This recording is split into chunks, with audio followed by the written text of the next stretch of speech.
Hello and welcome to part 78. In this video, we will try to create a simple program and understand how we can use stack in real time. Let's consider a scenario of an internet browser.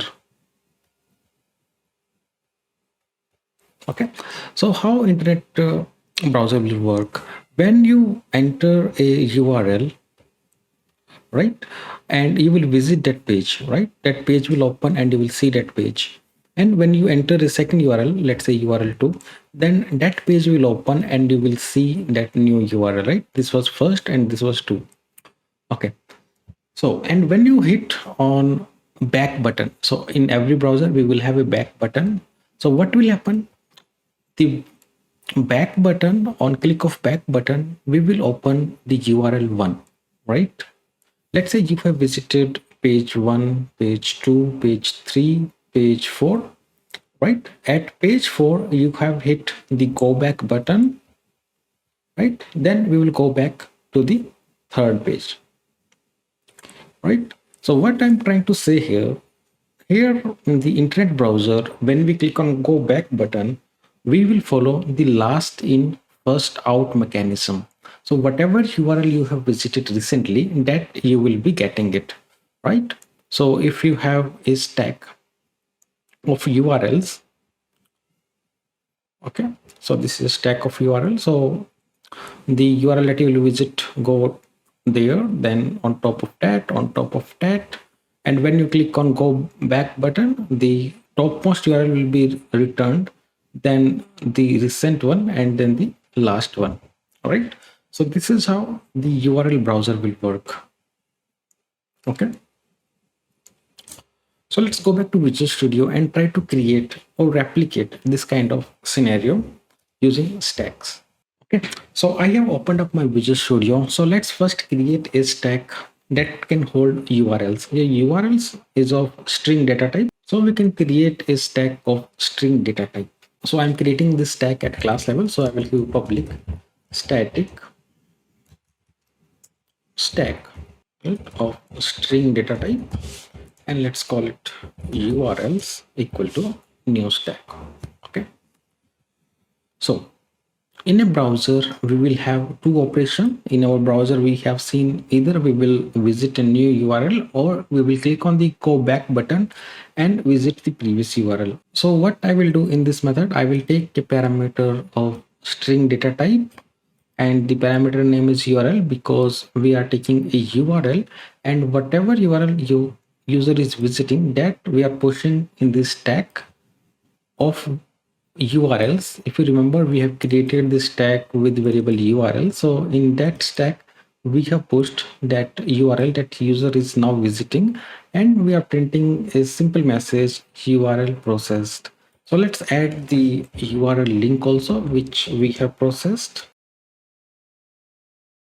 Now the second method will be to handle the go back activity. So what I need to do on click of go back option, on click of go back, we want to get the URL from the stack and process that one, right? For that, I have added this method.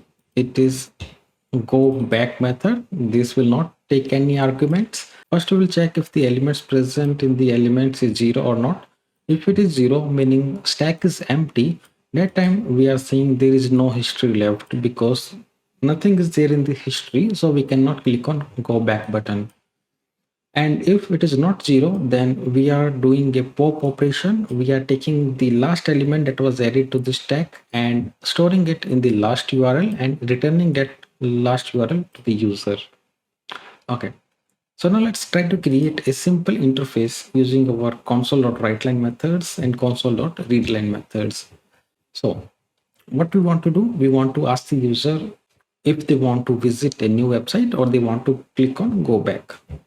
So I have used this console.write method, and I am asking the user, do you want to browse a new URL? If they want to browse a new URL, they can enter N, and if they want to go back, they can enter B. Okay.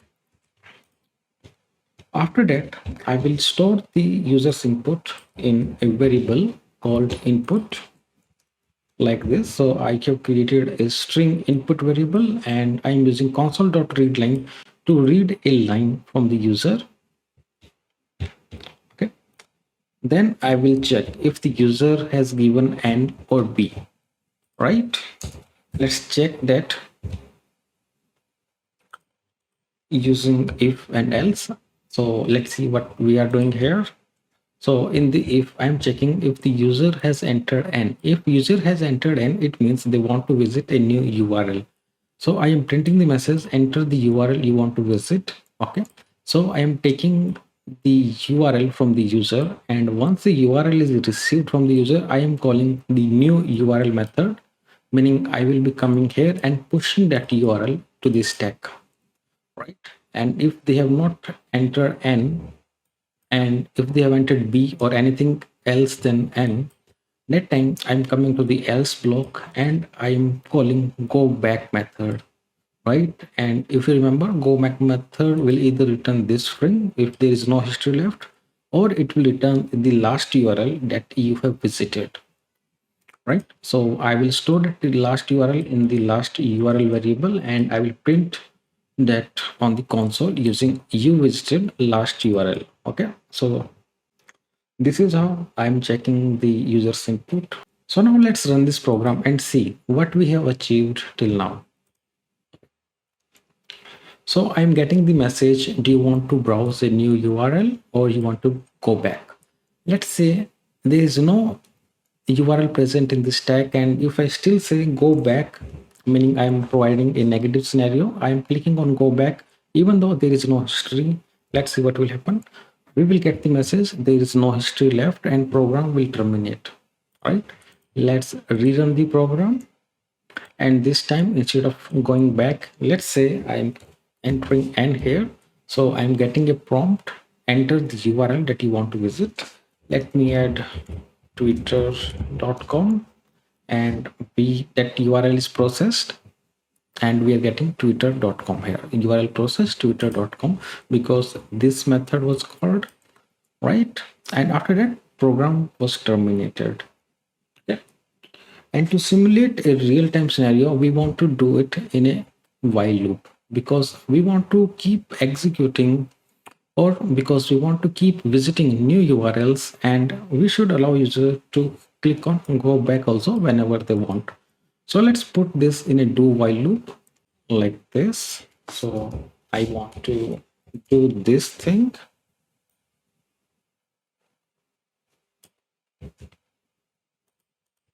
right?